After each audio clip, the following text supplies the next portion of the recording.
이제 오늘 공부할 본을 한번 읽어보겠습니다. 우리는 그 누구보다도 더 우월하지도 열등하지도 않다. 일체가 하나인 곳에 우월과 열등은 없지 않은가. 더 못난 슬픔뿐 아니라 더 잘난 기쁨도 환상이다. 비교를 넘어선 곳에 하나임의 여여한 진실이 있다. 우리는 누구나 남들보다 더 우월하고 행복해지기를 바란다. 사람들이 느끼는 행복이란 사실 남들보다 더 행복한 것일 뿐 이것이 행복이다 라고 할 만한 정해진 기준은 없다. 그래서 최악의 괴로움을 느끼는 사람도 남들도 이만큼 괴롭다는 말에서 큰 위안을 받는다고 한다. 반면 최상의 풍요를 누리는 사람도 나보다 더 많은 것을 가진 자 앞에서는 결핍감을 느낀다. 우월과 열등이라는 것은 비교에서 오는 관념일 뿐 정해진 실체가 아니다. 사실 우리 모두는 전혀 둘로 나눌 수 없는 전체로서의 하나다.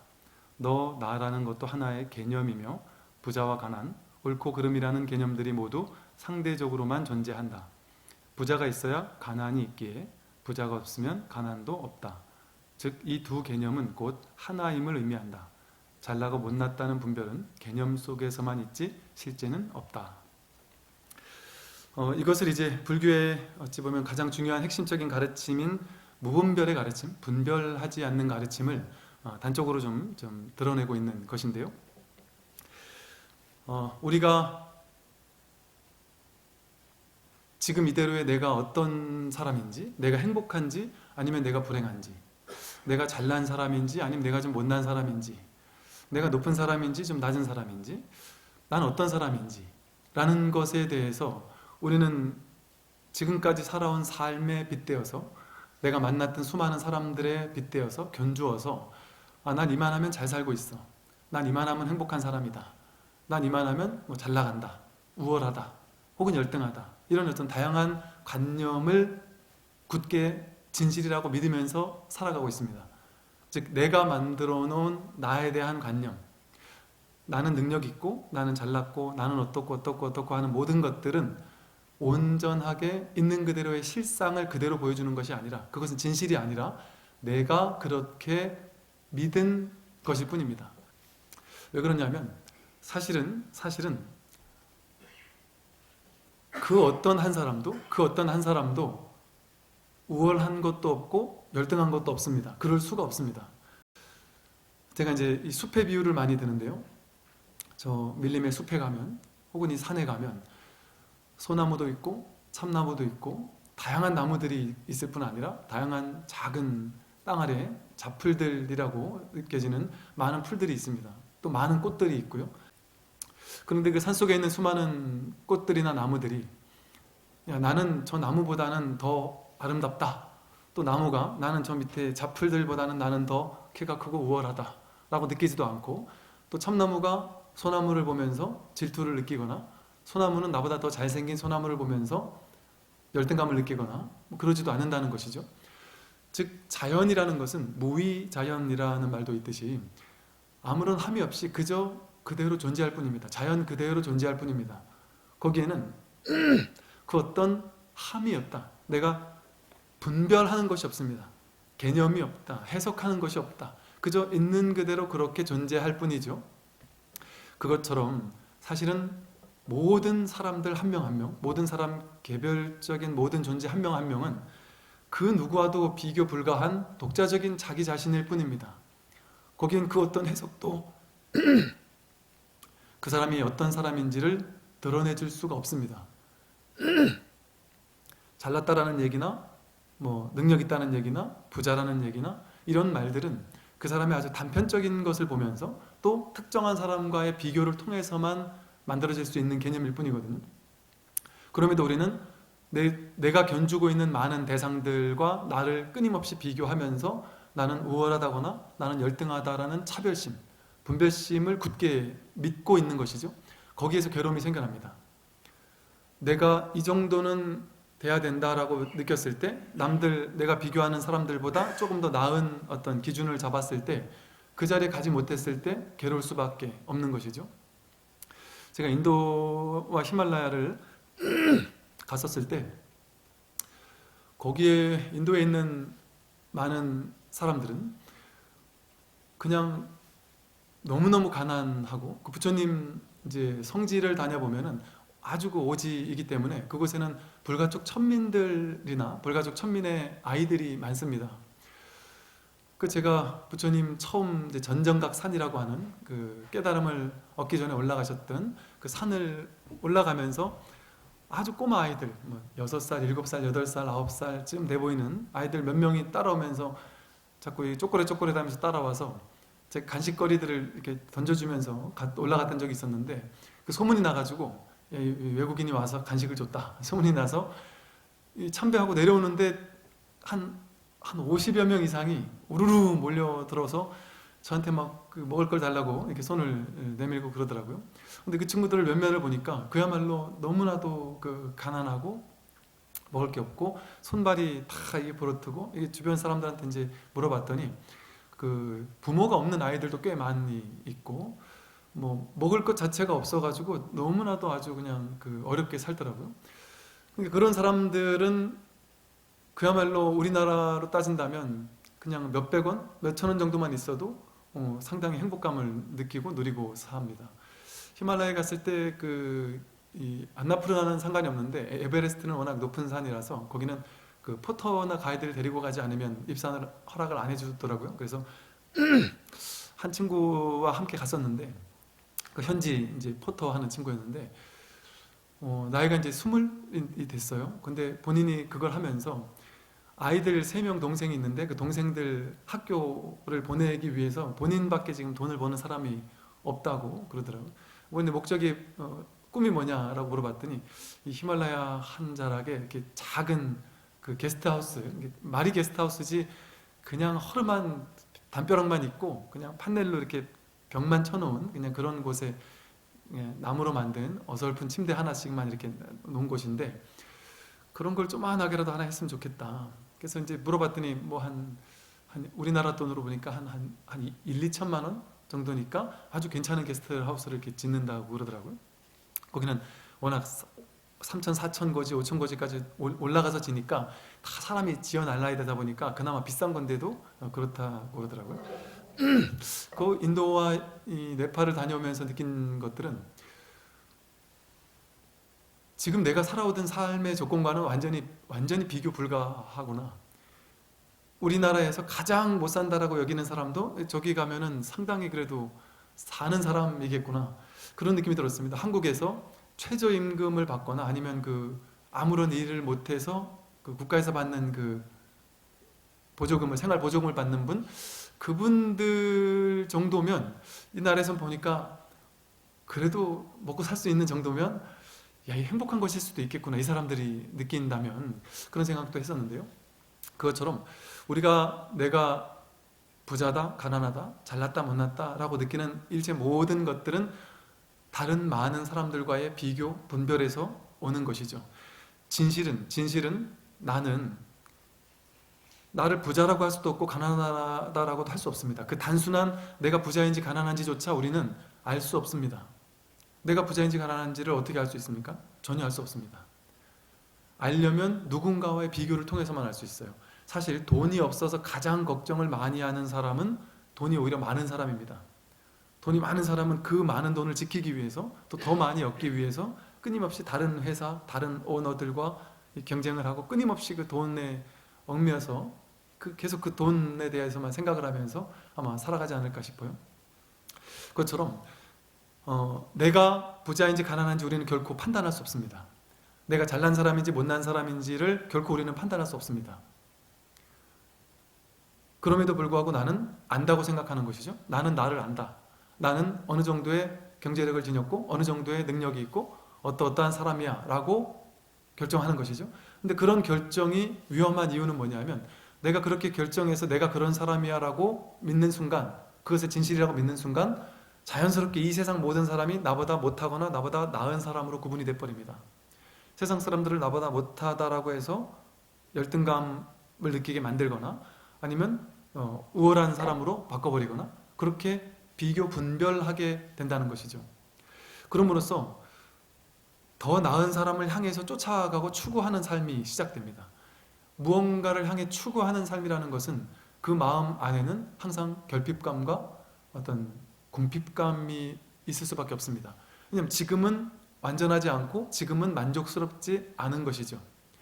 그래서 우리는 더 만족스러운 삶을 위해서 남들처럼, 내가 추구하는 저 사람처럼 내가 원하는 그 기준까지 올라가기 위해서 끊임없이 추구하면서 삽니다. 그런데 놀라운 점은 그 추구가 완성되어서 그것을 이룬 순간에 잠시의 기쁨이 있을 뿐 곧장 그 다음 것을 또다시 추구하게 됩니다. 뭐 계급으로 본다면 내가 중이들은 내가 장기만 되면 얼마나 좋을까, 그 대위만 되면 얼마나 좋을까 이렇게 생각하지 않겠습니까? 그 되고 나면 또 다음 이렇게, 야, 난 요 정도만 되면 좋은데 하지만 그 자리에 가고 나면 또 다음을 이렇게 생각하는 것과 똑같이 끊임없이 우리가 추구하는 것은 멈출 수가 없습니다. 추구심이 있으면 우리 마음 속에서는 만족, 자족이라는 것은 없고 끊임없이 미래를 향해 치닫는 인생을 살아야 되는 것이죠. 근데 그런 인생은 죽기 직전까지 그 치다름이, 그 앞을 향한, 미래를 향한 추구하는 삶이 끝날 일이 없습니다. 결코 끝나지 않는 영원한 어떤 싸움과도 같은, 이 세상에서 태어나서 이 세상에 딱 태어나 살면서 끊임없이 앞만 보면서 추구하고 달려나가는 삶, 그래서 한 번도 만족하지 못한 삶, 그건 얼마나 결핍된 삶이겠습니까? 근데 중요한 점은 오히려 별로 가지지 않은 사람보다 많이 가진 사람일수록 더 큰 추구를 합니다. 자식들이 어차피 공부를 못하잖아요. 그러면 부모님이 집착이 조금 덜합니다. 어차피 우리 아이는 공부를 못하니까 야, 요만큼만 해도 괜찮아 이렇게 생각할 수도 있는데, 공부를 조금 잘하면 이제 욕심이 더 생기는 거죠. 야, 얘 좀만 더 하면 얘가 1, 2등 할 수 있을 것 같고, 특목고를 갈 수 있을 것 같고, 서울대 연대고대를 갈 수 있을 것 같고, 인서울을 할 수 있을 것 같다 하면 더 집착하는 마음이 더 심해지는 것이죠. 이 말씀을 드린 이유는 그것 자체가 잘못됐다라는 것은 아닙니다. 추구하는 것 자체가 잘못된 것은 아닌데, 머무는 바 없이 마음을 낼 줄 알아야 되는데, 즉 집착하는 바 없이 마음을 낼 줄 알아야 되는데, 그 추구하는 마음에 과도하게 사로잡히게 되면 그때부터 문제가 생깁니다. 단순히 추구하는 건 아무 상관이 없을 뿐 아니라 당연히 그러고 살아야 되는 것이죠. 내가 꿈꾸고 살아야 됩니다. 뭔가 마음에 일어난 것을 행위하면서 그것을 이루고자 하는 마음을 가지고 살아야 됩니다. 그게 마음을 내는 삶이거든요. 그런데 거기에는 전제 조건이 집착하는 바 없이 마음을 내야 된다. 집착하지 않고 모든 것을 할 수 있습니다. 내가 열심히 인생을 살고 열심히 무언가를 추구하고 열심히 무언가를 벌고 더 높은 자리에 올라가려는 마음을 내는 것은 좋다는 것이죠. 다만 집착하는 바 없이 그 목적을 반드시 해야 된다, 반드시 이루어야 한다라는 집착 없이, 그 집착이 없으려면 비교, 분별심이 없어야 됩니다. 남들과 비교해서 저 사람처럼 살려면 난 이 정도는 더 해야 돼, 이런 삶이 아니라 지금 이대로의 주어진 나라는 존재, 지금 이렇게 주어진 나라는 존재에 대해서 온전히 받아들일 수 있어야 되는 것이죠. 허락해주고 허용해줄 수 있어야 되는 것이죠. 왜 그러냐면 나는 그 어떤 세상의 그 어떤 대상과도 비교 불가한 그냥 독자적인 나 자신이기 때문입니다. 나는 나대로 천상천하 유아독존이거든요. 다른 사람은 다른 사람대로 천상천하 유아독존입니다. 독존적인 자기 자신의 존재이지 그 누구와 비교를 하는 순간, 그게 열등이든 우월이든 비교를 하는 순간 나의 온전한 생명력이 떨어지게 된다는 것이죠. 나의 온전한 지혜, 나의 온전한 만족감, 온전한 나라는 존재의 어떤 삶이 훼손을 받게 됩니다. 남들보다 우월하면 행복할 거라고 여기지만 남들에게서 우월감을 느끼는다라는 것도 열등감을 느끼는 것과 동등하게 차별심이거든요. 오염된 마음일 수밖에 없습니다. 그걸로 인해서 반드시 괴로움이 올 수밖에 없어요. 거기에 집착함과 동시에 괴로움이 생길 수밖에 없습니다. 그래서 이 마음 공부의 목적은 내가 남들보다 우월해지거나 지금보다 더 나아지거나 내가 추구하는 것을 얻는 것이 목적인 것이 아니라, 그건 그것대로 하더라도 거기에 과도하게 치우치고 과도하게 집착하지 않으면서 마음을 내는 삶, 그리고 한 발 나아가서 지금 이 자리, 이게 아주 중요한 이야기인데, 항상 하는 이야기인데, 이것이 아마도 여러분들 마음속에서는 처음에 이 얘기를 들었을 때는 아주 단편적인 방식으로 이해를 하시게 될 겁니다. 그러다가 공부를 점점 더 하시면 하실수록 이게 더욱더 깊이 있게 와닿게 되거든요. 즉, 우리가 가장 이상적인 삶이랄까요? 가장 지혜로운 삶, 가장 아름다운 삶, 가장 내가 부처님다운 삶을 살려면 어떻게 살면 되는 것일까?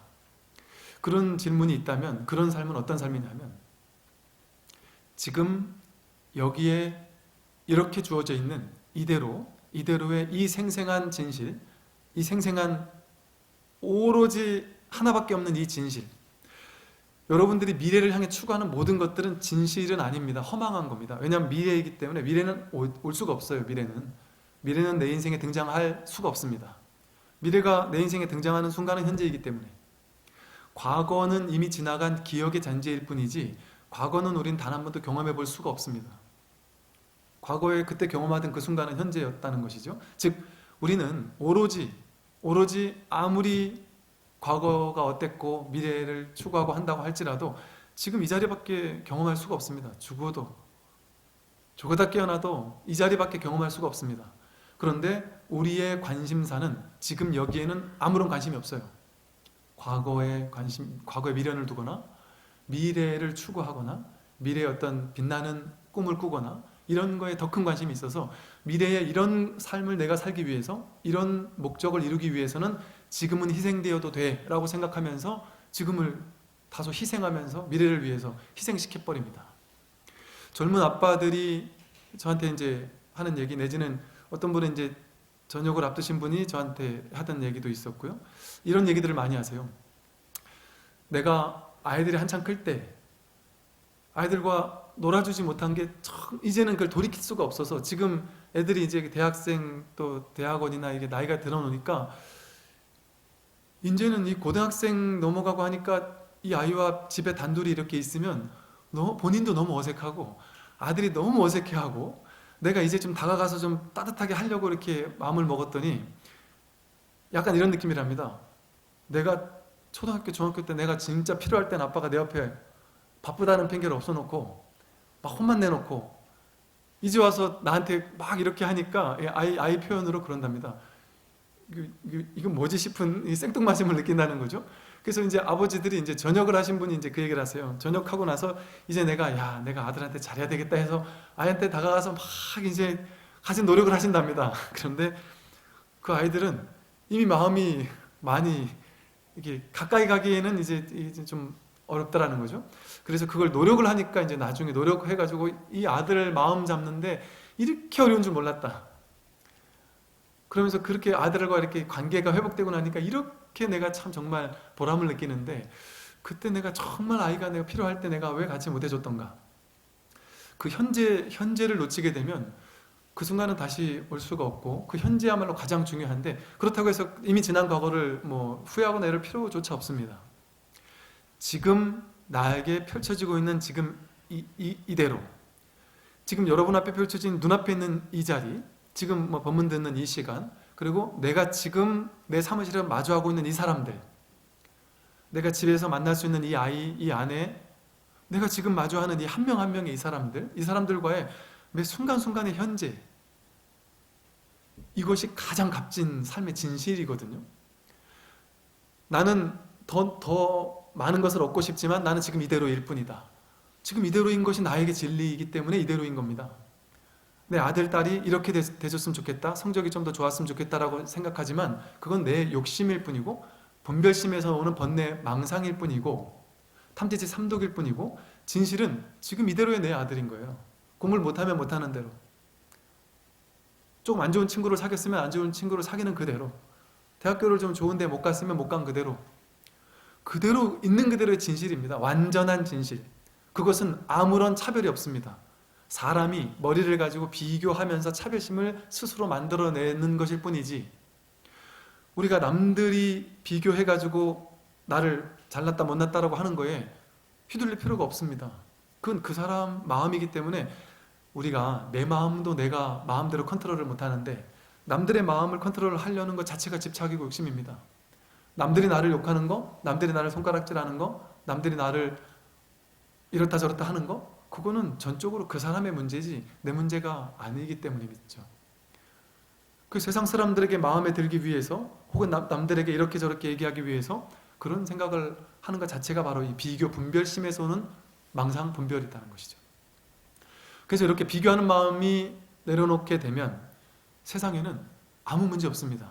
지금 이대로의 나의 삶 자체가 완전한 진실입니다. 나는 비교 불가한, 이 세상 그 누구와도 비교할 수 없는 독자적인 지금 이대로의 아름다움입니다.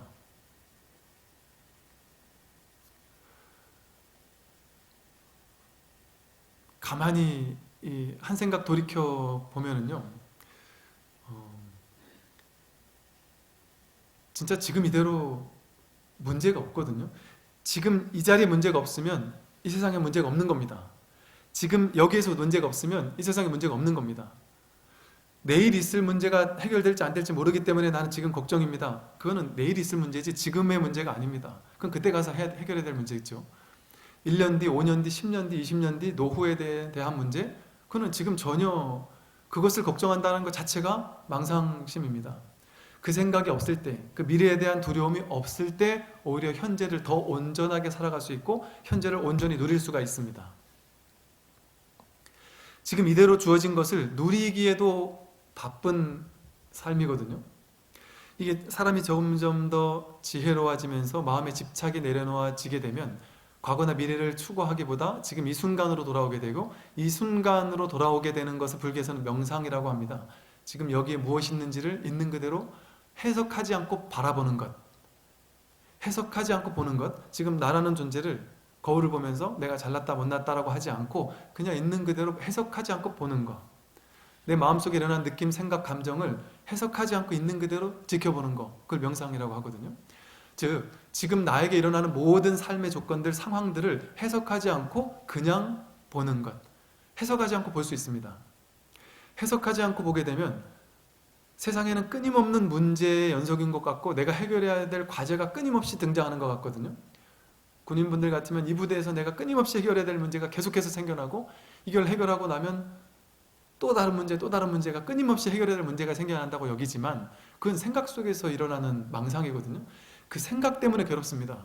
그 생각만 없으면 지금 내가 할 수 있는 이것만 하면 됩니다. 그 다음 순간에는 그 다음 순간 하는 그것만 하면 되고, 그런데 그렇게 되면 일의 능률은 훨씬 높아지면서, 명상을 하게 되면 지금 순간에 존재하게 되면 일의 능률은 훨씬 높아지면서 일을 더 못하는 게 아니라 훨씬 더 잘 처리할 수 있게 됩니다. 그러면서 마음의 스트레스가 없어져요. 미래에 대한 부담감을 안지 않으니까 그냥 이대로 만족하고 사니까. 그래서 지금 여기에 무엇이 있는지에 대해서 온전히 행복을 누리며 살 수 있습니다. 지금 이 자리에 돌아오게 되면요, 그 일이나 추구의 어떤 짐더미 속에 파묻혀 사는 인생이 아니라 잠시 지금 이 자리로 돌아오게 되면, 제가 아까 잠시 내려가서 우리 카페가 이제 완성이 됐습니다. 카페에 앉아서 차를 한잔 마시면서 밖을 이렇게 바라보는데 밖에 이 꽃들이 이렇게 피어나 있고 초록색 연한 초록빛이 막 있고 바람은 살랑살랑 불고, 그 하나하나의 모습들이 그 풀한 포기 속에서 깊은 평안함을 느낍니다. 깊은 고요함을 느끼게 됩니다.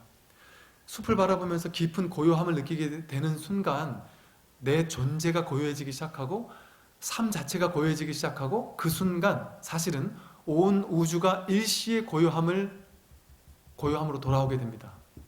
내 마음이 번잡한 순간 온 우주가 동시에 시끌벅적해지기 시작해요. 이 세상은 끊임없이 풀어야 할 숙제와 어수선한 엄청난 일들의 연속입니다. 그런데 내가 지금 이 순간과 잠시 조우할 때, 지금 이 순간으로 잠시 돌아와서 이 순간에 무엇이 있는지를 느껴볼 때, 잠시 앉아서 모든 생각을 내려놓고 그냥 이렇게 내 몸과 마음을 느껴보는 것이죠. 호흡을 지켜보면서 지금 이 순간으로 돌아와서 내가 지금 이렇게 있는 것을 가만히 느껴보는 것, 그런 시간을 잠깐씩 선사해 주는 것이 바로 내 영혼에게 주는 양식이라고도 할 수 있는 것이죠.